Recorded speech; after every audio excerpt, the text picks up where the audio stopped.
Será que eu fui convocado para ouvir religião de comedor de feijão que respira como eu?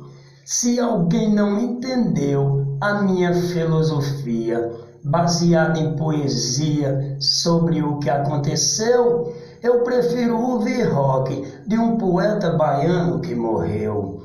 Quando ele escreveu a sua metamorfose, no seu quarto ouvia voz muito estranha de se ouvir. Ele tinha que sair para beber e para fumar. Sem ter hora para chegar, ele sentia grande dor. Quem escreveu essa poesia se considera um doutor. Foi Manuel Som de Pesqueira, o pai de Adriano Amorim, o poeta cantador. E essa vai para todos os fãs de Raul Seixas.